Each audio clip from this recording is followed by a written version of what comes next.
Hello. Hi everyone. उम्मीद करता हूँ आप सब अच्छे होंगे। एज आई प्रॉमिस्ड, मैं अपनी दी डोमिनेटर सीरीज़ की अगली क्लास यानी जियोग्राफी की क्लास 8, जिसमें हम लोग कवर करने वाले अर्थ और फॉर्मेशन ऑफ कॉन्टिनेंट्स। अगर आपको इसकी पीडीएफ चाहिए, यू विल हैव टू पे ₹99।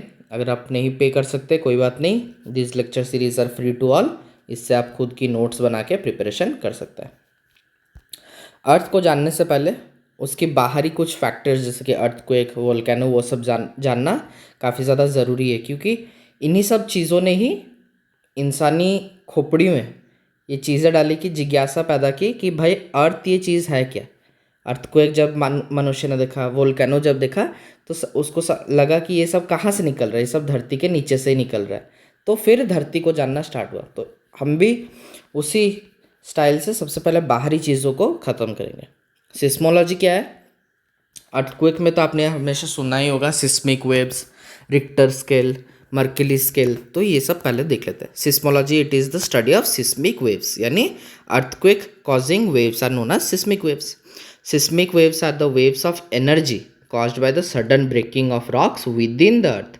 अर्थ के अंदर अगर कुछ भी हिलता डुलता है तो वहाँ से जो एनर्जी जनरेट होकर आती है वो हमें सरफेस पे दिखती है, और इसी सरफेस वाली एनर्जी को हम लोग अर्थ क्वेक कह देते हैं। ठीक है। These waves are of two types, body waves and surface waves. Body waves क्या है? बॉडी यानी basic, most of the part जो अर्थक्वेक का फॉर्मेशन में आता है वो है body waves. They are generated due to the release of energy at the focus and move in all direction travelling through the body of the earth. यानी ये अर्थ है, यहाँ पर मान लीजिए कोई भी दो पत्थर टूटते हैं या टेक्टोनिक प्लेट्स, जो आगे हम लोग अच्छे से समझेंगे, वो हिलती है तो यहाँ से जो एनर्जी निकल के आती है, यहाँ पर लिखा ना, release of energy at the focus. Focus यानी जहाँ से घटना घटी है वहाँ से जो एनर्जी निकल के आती है वो फॉर्म करते हैं मेन अपनी वेव, जिसे हम लोग कहते हैं body wave. They are further divided into two parts. अब यहाँ से वेव निकली तो इसे फिर दो भाग में डिवाइड किया गया है। दो भाग क्या क्या है? एक है प्राइमरी वेव जिसे पी वेव कहते हैं, और दूसरी सेकेंडरी वेव जिसे एस वेव कहते हैं। ठीक है। प्राइमरी वेव क्या है? They are first to arrive at the surface as they are the fastest and cause rocks to break. सबसे पहले प्राइमरी है ना, तो सबसे पहले आएगा। और प्राइमरी क्यों है? इसकी स्पीड ज़्यादा है। They are similar to sound waves. Primary waves are similar to sound waves and secondary waves are similar to sound के बिल्कुल अपोजिट। कौन सी वेव होती है? Light waves, LIGHT, light waves. Sound waves जैसे लॉन्गिट्यूडनल होते हैं, वैसे ही अपनी सेकेंडरी वेव्स क्या होते हैं? ट्रांसवर्स इन नेचर होता है। ठीक है, बिल्कुल अपोजिट होता है। बट ये प्राइमरी हो या सेकेंडरी हो, दोनों ही एक ही कैटेगरी में फॉल करते हैं, बॉडी वेव्स। जितनी भी तोड़ फोड़ मचानी रहती है, सबसे पहले प्राइमरी वेव्स मचा देता है, जो बचा कुचा कसर रहता है वो सेकेंडरी वेव्स उसके बाद वाले शॉक वेव में आके वो उसे भी ख़त्म कर देती है। तो पहले बिल्डिंग हिलता है और क्रैक्स पड़ती है, और फाइनल काम जो उसे तोड़ने का रहता है वो सेकेंडरी वेव्स कंप्लीट कर देती है। तो ये हुए बॉडी वेव्स। ठीक है। अच्छा, ये हुई बॉडी वेव्स। अब चीज़ें ऊपर आ चुकी है, हिलना डुलना शुरू हो गया है। अब क्या आती है? अब आती है surface waves. Body waves complete कर लिया, अब surface waves. They are created when body waves interact with surface rocks. अब बॉडी वेव्स जब सरफेस पे आ चुकी है, एक सेकंड इसे नीचे कर लेते हैं। बॉडी वेव जब सरफेस में उठ के आ चुकी है तो बॉडी वेव की अब इतनी ताकत नहीं रही, क्योंकि ना वो इतनी सारी लेयर्स अर्थ की क्रॉस करके आते हैं, यहाँ पर आते आते उसकी कुछ कुछ पावर्स खत्म होती है। तो सेकेंडरी वेव उसे फिर से पावर दे के उसे ट्रांसफॉर्म कर देते हैं सरफेस वेव में। They are created when body waves interact with surface rocks. These waves are more destructive. ये प्राइमरी और सेकेंडरी वेव्स से भी ज़्यादा डेंजरस है। They are further divided into two parts, love waves and Rayleigh waves. अब love waves और Rayleigh waves क्या है ये जानने की ज़रूरत नहीं है, बस इतना आपको जानना है कि लव वेव्स और Rayleigh waves are a part of surface waves. बता देता हूँ क्या है। They cause surface motion similar to that of S waves. Secondary wave जैसा ही सरफेस वेव का अगर कोई पार्ट है वो है love waves, but no vertical component, यानी ये चीज़ों को ऐसे नहीं तोड़ता है, ये चीज़ों को ऐसे तोड़ता है। ठीक है। मान लीजिए ये पत्थर है, तो हम लोग जब पहले प्राइमरी वेव या सेकेंडरी वेव स्ट्राइक कर रहा था, ऐसे स्ट्राइक कर रहा था, बट लव वेव की खासियत है वो चीज़ों को ऐसे करता है। ठीक है।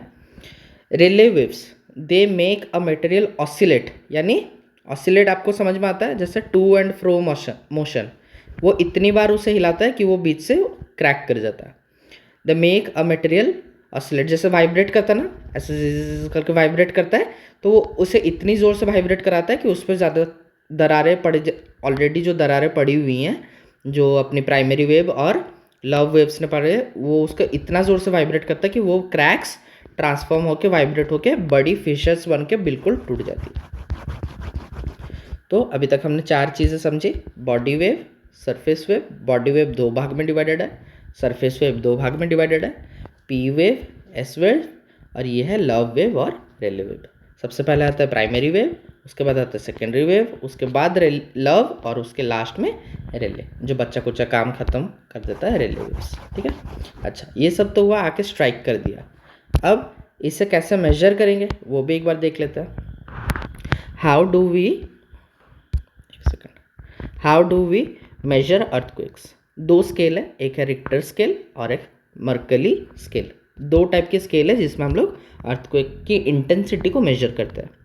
Created by Charles Richter in 1934, created by Giuseppe Mercalli in 1902। तो ऑब्वियसली ये ज़्यादा पुराना है, ये बाद में आया है, तो इसको अभी हम लोग प्राइमरीली यूज़ नहीं करते हैं। उसका रीज़न देखिए क्या, कंसिडर्ड लेस एक्यूरेट, पुराना है, because it uses eyewitness observations of damage to estimate the intensity of the quake, यानी कोई चीज़ कितनी टूटी है ये ह्यूमन परसेप्शन के ऊपर में ये स्केल बहुत ज़्यादा डिपेंडेंट कर रहा था। बट यानी कोई आदमी जाएगा, साइट विजिट करेगा, देखेगा कि अरे भाई यहाँ पर बहुत सारी बिल्डिंग्स टूटी है, और जो बिल्डिंग्स टूटी है कुछ कुछ बिल्डिंग्स ऐसे टूटी है, यानी ह्यूमन इंटरवेंशन काफ़ी ज़्यादा ज़रूरत रहती थी मर्केली स्केल पे, और उस पर एक डिटेल रिपोर्ट बन के आती थी जिसे हम लोग मर्केली रिपोर्ट कहते थे। तो ये थोड़ा लेस एक्यूरेट था, but with development of technology Richter scale में measures earthquakes based on the largest seismic wave recorded during a quake. आपने ऐसे ये जो रेखाओं पर मेजर करके इंटेंसिटी ग्राफ बनाया जाता है, ठीक है, और उसी से मिलता है रिक्टर स्केल, जो कि रहता है 0 to 10, यानी अगर कहीं पर अर्थक्वेक हुआ है उसकी रिक्टर इंटेंसिटी 1 है तो वो एकदम सामान्य सा अर्थक्वेक था, और 10 यानी सबसे डेडलीस्ट अर्थक्वेक ऑन अर्थ। तो ये कुछ चीज़ें थी कैसे मेजर किया जाता है। ये हुई अपनी अर्थक्वेक, सरफेस वेव। अच्छा, यहाँ पर और 3 चीज़ें हैं मैंने आपको बताई। जब भी एक अर्थक्वेक की शुरुआत होती है, बीच में अगर कोई चीज़ टूटता है वहाँ से शुरुआत होती है। जहाँ से शुरुआत होती है अभी हमने पढ़ा उसे फोकस कहते हैं, फोकस का ही दूसरा नाम है hypocentre. It is the point deep underground where the earthquake first begins. ठीक है, एपिसेंटर क्या है? एपिसेंटर ठीक हाइपोसेंटर जब आके सरफेस पे टकराए, जो सरफेस पे डायरेक्टली स्ट्रेट में है, परपेंडिकुलर में है, कहाँ पर?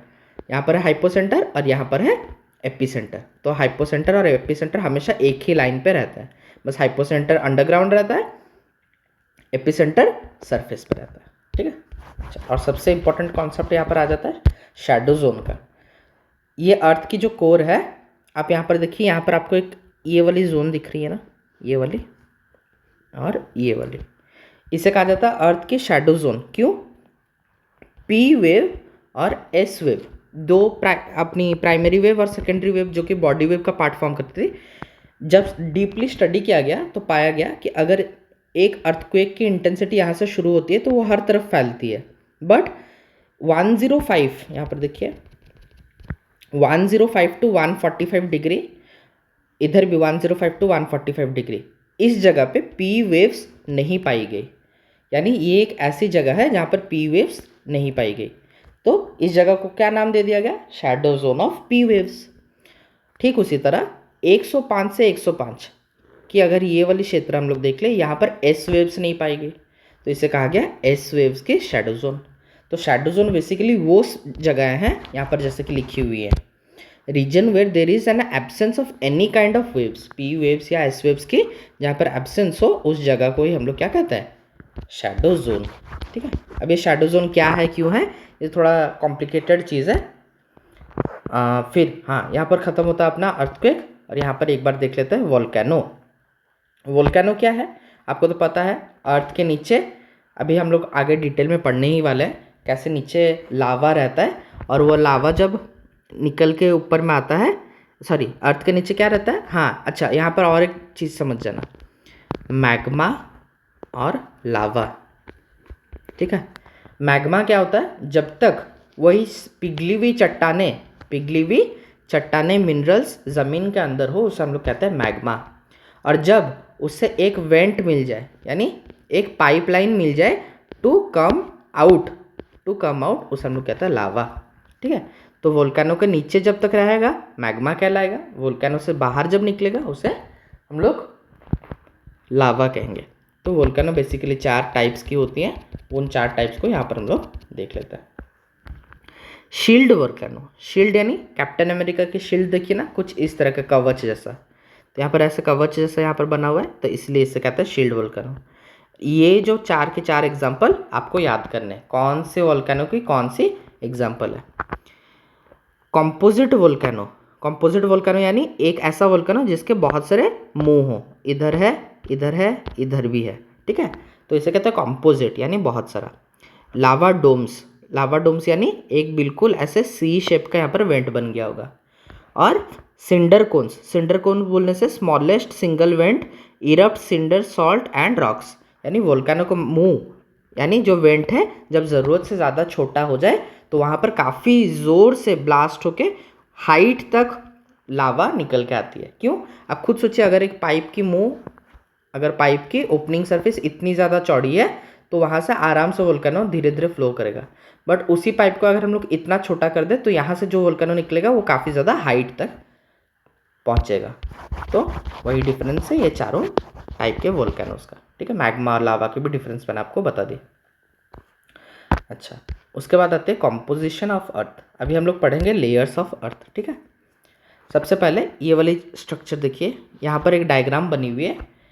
सबसे पहले है अपना क्रस्ट, ठीक है, उसके बाद आता है मेंटल और उसके बाद आता है कोर। अब ये सब चीज़ें भी दो भाग में डिवाइडेड हुई है, क्या, mantle, upper mantle, lower mantle, core, upper core, lower core, और ये जो क्रस्ट है, क्रस्ट के नीचे भी एस्थेनोस्फीयर। और ये जितनी भी लेयर्स हैं, जैसे कि सबसे पहले आप अपनी आती है क्रस्ट, यहाँ पर क्या लिखा है सबसे पहले ना, Conrad discontinuity between upper and lower crust. अच्छा, ये है मान लीजिए क्रस्ट, उसके बाद मैं बना देता हूँ यहाँ पर मेंटल, उसके बाद बना देता हूँ कोर। समझ लीजिए ये अर्थ का अंदरूनी हिस्सा का एक कटिंग है।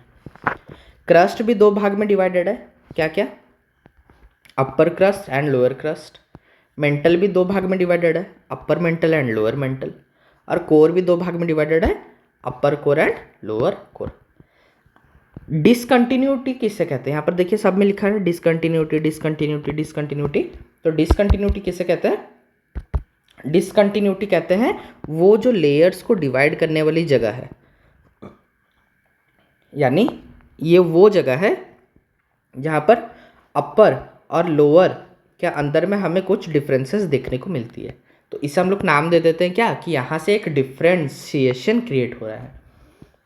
Differentiation is being seen between these layer at these places, कि यहाँ से और यहाँ पर हम लोग जब जा रहे हैं, यहाँ से यहाँ जब जा रहे हैं, यहाँ से यहाँ जब जा रहे हैं, कुछ physical, chemical, temperature related, pressure related changes हमें देखने को मिल रही है। तो यहाँ पर क्या हो रहा है, properties are being discontinued, new properties are being started.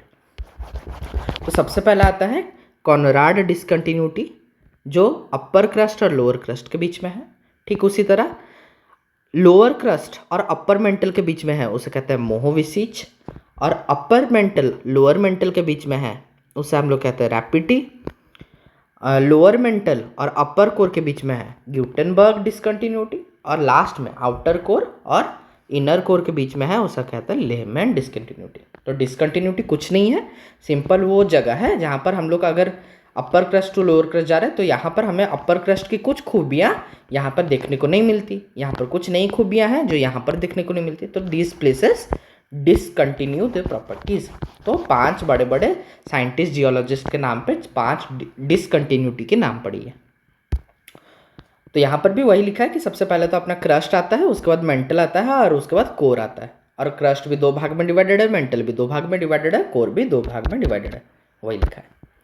अच्छा, उसके बाद नीचे आता है, सबसे पहले देख लेते हैं क्रस्ट। क्रस्ट क्या है? It ranges from 5 to 70 kilometre in depth and is the outermost layer. The thin parts are the oceanic crust and are composed. अच्छा, क्रस्ट भी दो भाग में डिवाइडेड है। जब हम लोग डेप्थ की बात करते हैं तब तो वो आ जाता है लोअर क्रस्ट और अपर क्रस्ट, बट यहाँ पर हम लोग लोअर क्रस्ट अपर क्रस्ट नहीं बोल रहे हैं। यहाँ पर मान लीजिए ये अर्थ की सरफेस है और यहाँ है क्या? सी। यहाँ पर क्या है? सी या ओशंस। तो यहाँ पर क्या है? ये वाटर बॉडी है, ठीक है। अच्छा, और ये वाली जो जगह है यहाँ से यहाँ तक, ये है आपकी लैंड सरफेस। ये क्या है? Land surface. तो इस वाली जो प्लेट है इसे हम लोग कहते हैं कॉन्टिनेंटल प्लेट। कॉन्टिनेंटल प्लेट, इसे कॉन्टिनेंटल प्लेट क्यों कहते हैं? ऑब्वियसली इसके ऊपर कॉन्टिनेंट्स है। और इस प्लेट को कहते हैं हम लोग ओशियानिक प्लेट। ओशियानिक प्लेट क्यों कहते हैं? ऑब्वियसली यहाँ पर वाटर बॉडीज या ओशंस है। तो दो टाइप की प्लेट्स होती है। अब बात क्या है, जो अपनी ओशियनिक प्लेट होती है उसकी डेंसिटी ज़्यादा रहती है, जिसके वजह से ओशियनिक प्लेट ज़्यादा भारी होती है in comparison to continental plate, ठीक है। अब यहाँ पर आगे हम लोग पढ़ने ही वाले हैं। मैं थोड़ा सा नीचे आता हूँ, आपको एक चीज़ दिखाता हूँ। आगे 3 थ्योरी हम लोग पढ़ने वाले हैं, उसमें हम लोग समझेंगे कि कैसे नए प्लेट्स का फॉर्मेशन होता है। थोड़ी देर के लिए वेट कर लीजिए। तो यहाँ पर लिखा है, अभी जो हमने देखा ना, यहाँ पर ओशियनिक प्लेट था और यहाँ पर कॉन्टिनेंटल प्लेट था। तो इन दो प्लेट्स के बारे में यहाँ पर लिखा है कि ये जो ओशियनिक प्लेट है दे आर मोर डेंस, और इसे हम लोग कहते हैं मैफिक प्लेट। मैफिक क्यों? Ma से मैग्नीशियम, Fi से आयरन और C से सिलिकेट, तो मैफिक प्लेट इसका नाम है, ठीक है। And they are composed of igneous rocks like basalt. Basalt एक इग्नियस रॉक है जिसका डेंसिटी बहुत ज़्यादा है इन कंपैरिजन टू ये जो कॉन्टिनेंटल प्लेट्स है, ये ग्रेनाइट से बने रहते हैं। आप ग्रेनाइट की इमेज भी जाके देखिएगा, उसमें ग्रेन्स रहती हैं। ग्रेन्स यानी ऐसे छोटे छोटे ऐसे होल्स रहता है। तो जिसमें होल्स है उसमें क्या मटेरियल कम है, यानी वो लेस डेंस है। तो ये हल्की वाली चीज़ है। तो ओशियनिक प्लेट जब भी आके कॉन्टिनेंटल प्लेट के साथ टकराती है, ओशियनिक प्लेट भारी होने के वजह से कॉन्टिनेंटल प्लेट के नीचे चल जाती है, और ओशियनिक प्लेट हल्का होने की वजह से इसके ऊपर उठ जाता है। और जब भी ओशियनिक प्लेट नीचे जाता है और कॉन्टिनेंटल प्लेट ऊपर उठ जाता है, तब क्या होती है? अर्थक्वेक। वही तो अभी हमने पढ़ा। तो यहाँ पर वही चीज़ लिखा हुआ है कि ओशियनिक प्लेट बनता है मैफिक से और अपनी कॉन्टिनेंटल प्लेट बनती है फेल्सिक से। फेल्सिक यानी Fe से वही अपनी आयरन और मेन है सिलिकेट, ठीक है। तो दो चीज़ यहाँ पर क्या था, मैक्सिमम था आपका आयरन, मैग्नीशियम एंड सिलिकेट, और यहाँ पर था आयरन एंड सिलिकेट। यहाँ पर बना हुआ था वो बेसल्ट से, यहाँ पर बना हुआ था ग्रेनाइट से, इसलिए हम लोग इसे कहते हैं सीमा। सिलिका एंड मैग्नीशियम ज़्यादा क्वांटिटी में रहता है, इसे हम लोग कहते हैं सियाल। सिलिका एंड एल्यूमिनियम ज़्यादा क्वांटिटी में रहता है, ठीक है। फेल्सिक, मैफिक, सीमा, सियाल। तो इसलिए बहुत सारी किताबों में ये कॉन्टिनेंटल प्लेट का नाम लिखा रहता है सियाल, और बहुत सारी बुक्स में ये ओशियनिक प्लेट का नाम लिखा रहता है सीमा। तो सीमा भारी होने की वजह से सियाल के नीचे चल जाती है और सियाल ऊपर उठ जाता है, ठीक है। अच्छा, उसके बाद यहाँ पर है the crust can be divided into 2 parts. ये तो हमने देख लिया, अपर क्रस्ट एंड लोअर क्रस्ट। उसके बाद आती है मैंटल। मैंटल भाई क्या चीज़ है देख लेते हैं। It is composed of silicate rocks that are rich in iron and magnesium. Obviously crust की नीचे वाली लेयर ही है, तो क्रस्ट जैसी ही प्रॉपर्टीज होगी, बस कुछ कुछ अलग है। क्या लिखा है? It is composed of silicate rocks that are rich in iron and magnesium relative to the overlying crust. यानी भले ही क्रस्ट में भी आयरन और मैग्नीशियम पाया जाता है, बट इसमें ज़्यादा पाया जाता है। ऐसा क्यों है? हम लोग जैसे जैसे अभी हम पढ़ेंगे, जैसे जैसे नीचे जाएंगे क्या होगा? डेंसिटी बढ़ेगा। क्यों डेंसिटी बढ़ता है? क्यों ना, नीचे जाते जाते प्रेशर बहुत ज़्यादा बढ़ जाता है। जैसे जैसे नीचे जाते डेंसिटी बढ़ता है। क्यों? Because increase in pressure and temperature. और जैसे प्रेशर और टेम्परेचर बढ़ता है, भारी धातु जैसे कि आयरन और मैग्नीशियम वो जाके नीचे बैठने लग जाता है। तो जैसे जैसे हम लोग नीचे जाएंगे, आयरन और मैग्नीशियम का तादाद बढ़ता जाएगा। क्यों ना? Because they are dense materials and settle down in the earth's core. Earth's mantle extend to a depth of 2890 kilometer, making it the thickest layer of the earth. ठीक है. The upper mantle is divided into the lithospheric mantle and the asthenosphere. यानी अभी हमने देखा सबसे पहले थी crust दो भाग में डिवाइडेड थी. उसके बाद आती है अपनी मेंटल भी दो भाग में डिवाइडेड थी, अपर मेंटल और लोअर मेंटल. ये जो अपर मेंटल है इसे फिर से दो भाग में डिवाइड किया गया, लिथोस्फीयर और एस्थेनोस्फीयर. लिथोस्फीयर क्या है? Crust plus upper mantle. और जस्ट अपर मेंटल की जो लोअर वाली लेयर है जिसमें अभी मैं बता रहा था ना मैग्मा रहती है, तो मैग्मा इज फाउंड इन कौन सा लेयर? एस्थेनोस्फीयर में. एस्थेनोस्फीयर को ही कभी कभी मैग्मा लेयर भी कहा जाता है और यहाँ से ही मैग्मा बाहर फूट के लावा बनती है. ठीक है. The asthenosphere is a soft fluid layer responsible for driving plate tectonics motions. अब आप खुद सोचिए, जितने भी अभी मैंने अभी बताया दो टाइप के जो प्लेट हैं, एक है कॉन्टिनेंटल प्लेट और एक है ओशनिक प्लेट. ऐसे दब रहा था ना उसके नीचे. ठीक है. ये दोनों ही चीज़ें किसके ऊपर तैर रही है? तैर रही है किसके ऊपर? मेंटल के ऊपर. और मेंटल में क्या है? एस्थेनोस्फीयर है. एस्थेनोस्फीयर है तो ये एस्थेनोस्फीयर के ऊपर क्या हो रही है? ये प्लेट टेक्टोनिक्स, जितने भी प्लेट्स हैं ये सब क्या कर रही है? फ्लोट हो रही है. तो ये इसके जैसे ही नीचे जाता है तो ये क्या होता है? ये ऊपर उठ के आ जाता है. और कभी कहीं से अगर कोई डिस्प्लेसमेंट हो कि ये नीचे जा रही है तो यहाँ पर जो स्पेस खाली होता है यहाँ से ये एस्थेनोस्फीयर मैग्मा को बाहर छोड़ देता है और यहाँ से ये वोल्केनिक रूप में निकल जाता है. ये सब आगे हम लोग डिटेल में देखेंगे बनाया हुआ डायग्राम. ठीक है. उसके बाद आते हैं कोर वही core mantle boundary is called Gutenberg discontinuity. सब पढ़ चुके हैं. कोर इज डिवाइडेड इनटू दो भाग, solid inner core and liquid outer core. ठीक है. बाहरी कोर लिक्विड स्थिति में है, अंदर वाला सॉलिड में है. The inner core is made up of very heavy materials. अभी बताया ना, डेंसिटी की वजह से सारे मटेरियल्स आके सबसे नीचे वाले पार्ट यानी इनर कोर में बैठ जाते हैं. निकल एंड आयरन, जिसे हम लोग कहते हैं निफे लेयर. ठीक है. तो ये रही अपनी 3 लेयर्स. अब देखते हैं जियोमॉर्फिक प्रोसेसेस और उसके बाद वो वाली पढ़ेंगे. हाँ, सबसे पहले इसको ज़रा जूम करके मैं आपको समझा दूँ. अभी मैंने आपको बताया कि भाई इसे इस तरफ ले आता है. हाँ, अभी मैं आपको बता रहा था कि एक ऐसे कॉन्टिनेंटल प्लेट है और उसके नीचे सबडक्ट करने वाली ये रही अपनी ओशियनिक प्लेट. ठीक है. और यहाँ पर है एस्थेनोस्फीयर. यहाँ पर भी पूरा मैग्मा भरती है, यहाँ पर भी मैग्मा भरती है.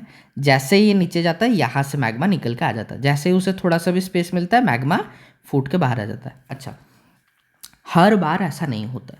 क्यों? प्लेट बाउंड्रीज यानी ये वाली जो जगह हैं ये भी 3 प्रकार की जगहें होती है. क्या? Divergent plate boundaries.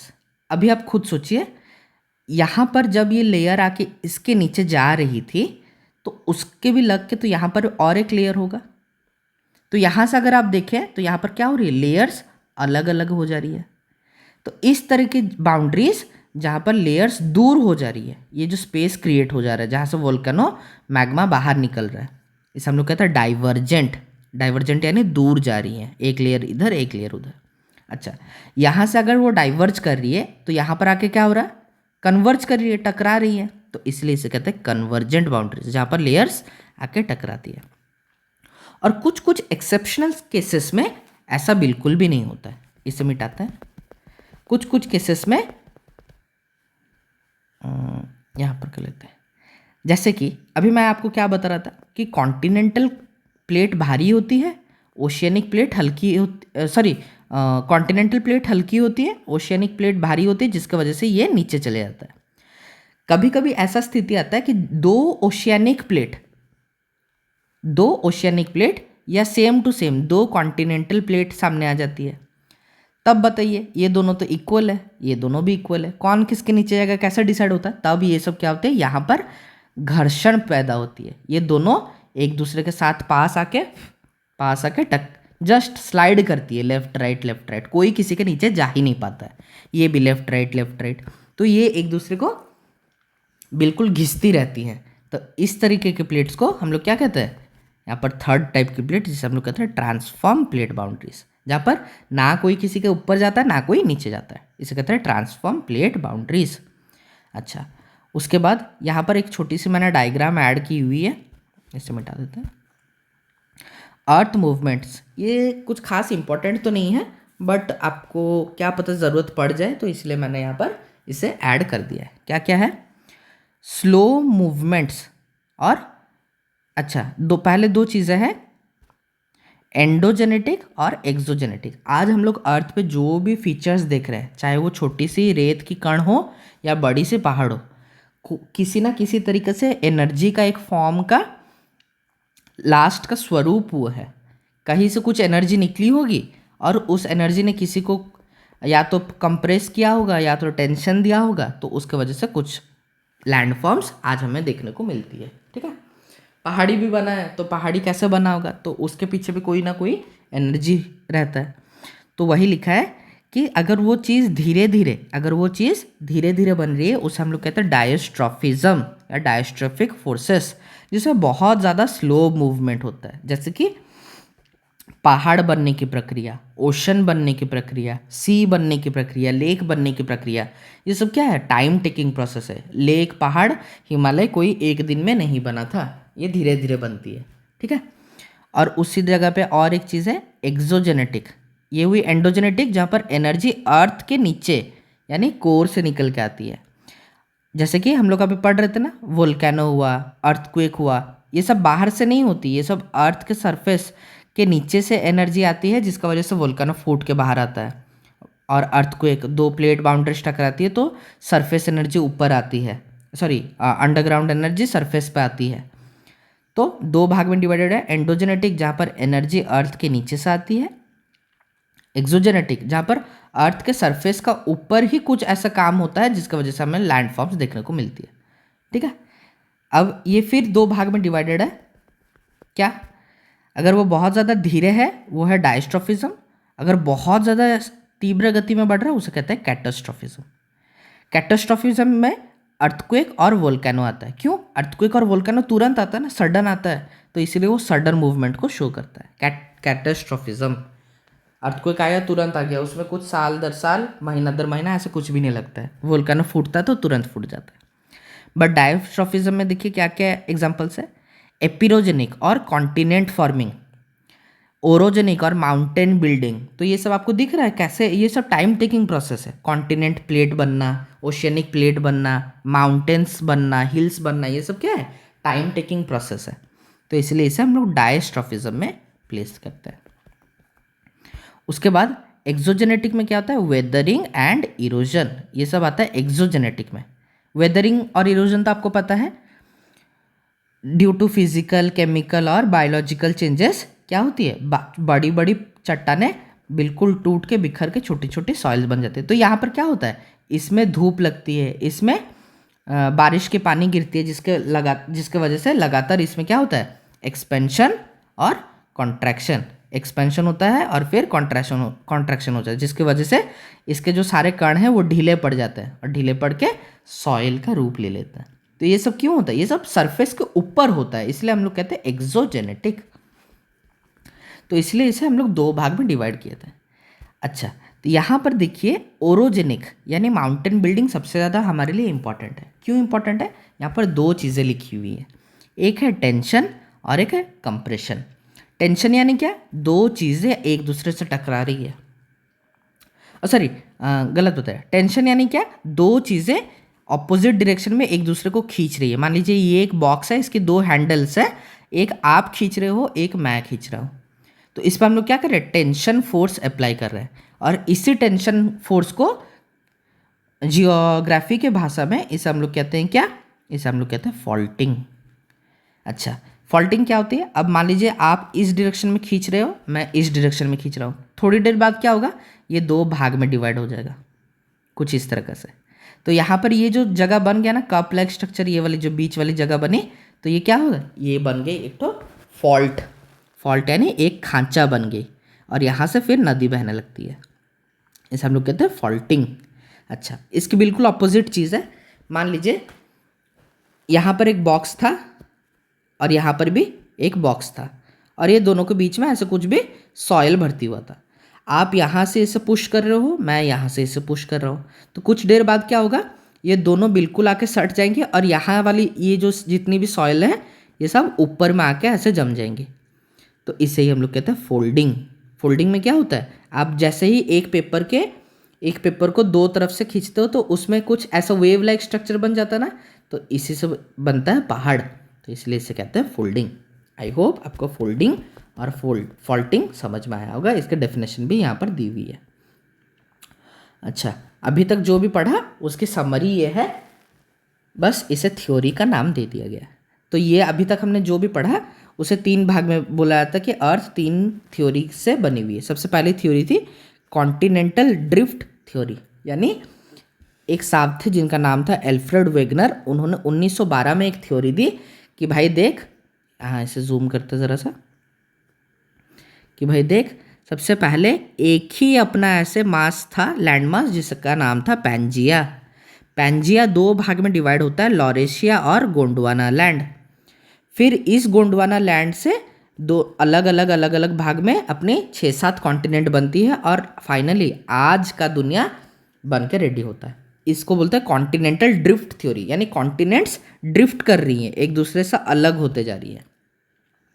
लेकिन कुछ साल बाद एक और आदमी आया जिसका नाम था, क्या नाम था उसका, Arthur Holmes, and he gave the convection current theory, जो अभी मैं आपको बता रहा था, कन्वेक्शन करंट थ्योरी, कि भाई मैग्मा ऐसे ऊपर आ रहा है, प्लेट को ऐसे ढकेल रहा है, ओशियनिक प्लेट भारी है तो वो कॉन्टिनेंटल प्लेट के नीचे चल जा रहा है, और फिर से जैसे यहाँ पर स्पेस क्रिएट होता है, यहाँ से वोल्केनो के रूप में मैग्मा लावा के रूप में बाहर आ जाता है। इसे कहते हैं कन्वेक्शन करंट थ्योरी। और लास्ट में आता है सी फ्लोर स्प्रेडिंग थ्योरी, जो कि हैरी हेस ने 1960 में दिया। उन्होंने कहा कि भाई नॉट ओनली खाली वोल्केनोज जो कि आपको सरफेस पे दिख रही है, ओशन के नीचे भी ऐसे मिड ओशियनिक रिजेस हैं जो एक दूसरे को, यहाँ पर देखिए मैं इसे मिटाता हूँ आपको समझ में आएगा। ये वाले डायग्राम में देखिए, इसे थोड़ा सा जूम ये हो सकता है क्या, ये वाले डायग्राम में देखिए यहाँ पर एक लिखा है मिड ओशियनिक रिज, यानी ये वो जगह है जहाँ से जो मोल्टेन मैग्मा जो कि लावा है यहाँ से ऊपर आया, ठीक है, ऊपर आया, जैसे ही ऊपर आता है वो इस वाली प्लेट को इधर ढकेलता है और इस वाली प्लेट को इधर पुश करता है। अच्छा, इधर क्या था, कॉन्टिनेंटल क्रस्ट था, ये लिखा है ना कॉन्टिनेंटल क्रस्ट, तो ये ओशियनिक प्लेट क्या कर रही है, आके इसके नीचे सबडक्ट कर जा रही है, नीचे चले जा रही है। तो 2 चीज़ें हमें यहाँ पर देखने को मिल रही है, क्या, एक तरफ यहाँ पर 2 क्या हो रही है, यहाँ पर डाइवर्जेंट प्लेट बाउंड्रीज हमें देखने को मिल रही है, लेकिन दूसरी तरफ यहाँ पर क्या हो रही है, यहाँ पर हमें कन्वर्जेंट प्लेट बाउंड्रीज देखने को मिल रही है। तो डाइवर्जेंट यहाँ पर अलग अलग हुआ और यहाँ पर आके कन्वर्ज कर गया और यहाँ पर बनते हैं कन्वर्जेंट। तो इसे कहते हैं सी फ्लोर स्प्रेडिंग, यानी जो धरती जो हर तरफ को बढ़ रही है वो अपनी सरफेस पे नहीं हो रही है, अपनी कॉन्टिनेंटल प्लेट पे नहीं हो रही, ये मिड ओशियनिक रीजस है जो कि सी फ्लोर के नीचे से ही ओशियनिक प्लेट को ढकेल के कॉन्टिनेंटल प्लेट के नीचे ले जा रही है। तो यहाँ पर डाइवर्जेंस हो रहा है और यहाँ से वो प्लेट गई यहाँ पर टकरा के उसके नीचे चल जा रही है। तो टोटल 3 थ्योरी इंपॉर्टेंट है, कौन कब किसने दिया और क्या था इतना ज़रूरी नहीं है, बस उनका नाम और किसने दिया कब दिया ये इंपॉर्टेंट है। इसी के साथ आज अपना क्लास यहीं पर एंड करते हैं। आई होप आपको क्लास अच्छा लगा होगा। जल्दी मिलते हैं और एक नए क्लास से। बाय।